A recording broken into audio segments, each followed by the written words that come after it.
Assalamualaikum warahmatullahi wabarakatuh. Pembelajaran hari ini yaitu materi tentang otot sebagai alat gerak aktif di kelas 11 semester 1. Otot sebagai alat gerak aktif. Otot disebut alat gerak aktif karena memiliki kemampuan untuk berkontraksi, melakukan relaksasi hingga menggerakkan sesuatu. Alat gerak ini memiliki 3 jenis, memiliki 3 sifat, yaitu ketiganya meliputi kontraktilitas atau memendek saat kontraksi, ekstensibilitas atau memanjang ketika relaksasi, dan yang terakhir adalah elastisitas. Kemampuan elastisitas inilah yang memungkinkan otot untuk kembali ke ukuran semula. Otot memiliki 3 jenis sifat, yaitu 1. Kontraksibilitas, yaitu otot bisa memendek ketika berkontraksi.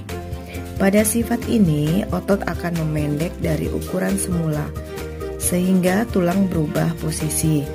Ketika otot memendek, otot tersebut berkontraksi. Otot-otot yang menempel pada tulang akan menarik tulang tersebut. 2. Ekstensibilitas, yaitu otot bisa memanjang ketika relaksasi. Pada saat otot memanjang, otot tersebut berelaksasi. Otot akan memanjang dan kembali ke ukuran semula, maka akan menyebabkan tulang kembali ke posisi awalnya. Sambil dilihat gambarnya.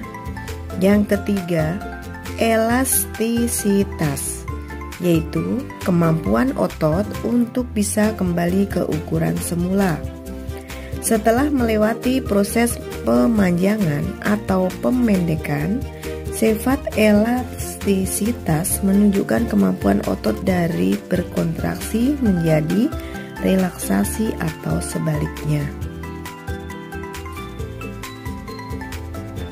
Apa itu relaksasi? Relaksasi otot terjadi saat otot kembali ke keadaan semula dan mengendur. Otot yang berelaksasi akan terjadi penguraian aktomiosin menjadi aktin dan miosin kembali. Mekanisme kontraksi dan relaksasi otot ini digambarkan sebagai metode sliding filamen, yaitu pergeseran filamen otot yang membentuk aktomiosin dan terurainya kembali aktomiosin tersebut. Proses kimia saat relaksasi otot yaitu terjadi laktasid glukosa ditambah asam laktat glukosa ditambah O2 sama dengan CO2 ditambah H2O. Asam laktat adalah hasil samping dari penguraian laktosinogen. Timbunan asam laktat berlebih di dalam otot menyebabkan otot terasa letih. Asam laktat yang menumpuk di otot akan diangkut oleh darah ke hati untuk diubah menjadi glukosa lalu glikogen. Glikogen disimpan dalam hati dan otot. Mekanisme relaksasi otot. Otot kembali ke keadaan semula setelah berelaksasi bisa disebabkan oleh 2 hal, yaitu energinya nggak cukup dan impuls dari otak yang memerintahkan sel otot untuk relaksasi. Untuk menggerakkan aktin, maka miosin membutuhkan energi berupa ATP. Kalau ATP yang ada pada miosin sangat banyak, maka ia bisa melakukan kontraksi. Sebaliknya, ketika ATP berkurang, maka otot secara perlahan juga akan berhenti berkontraksi dan kembali ke keadaan normal atau memanjang, berelaksasi. Simak gambarnya.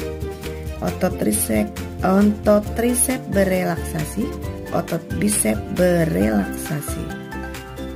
Ketiga sifat-sifat inilah yang akan membantu otot dalam menggerakkan alat gerak pasif kita, yaitu tulang dan rangka.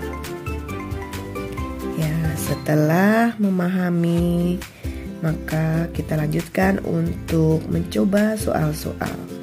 Silahkan dibaca dan dicoba dikerjakan di buku tulis. Waktu cukup 5 menit dengan 5 soal. Terima kasih, ditutup dan bertemu kembali minggu depan. Assalamualaikum warahmatullahi wabarakatuh.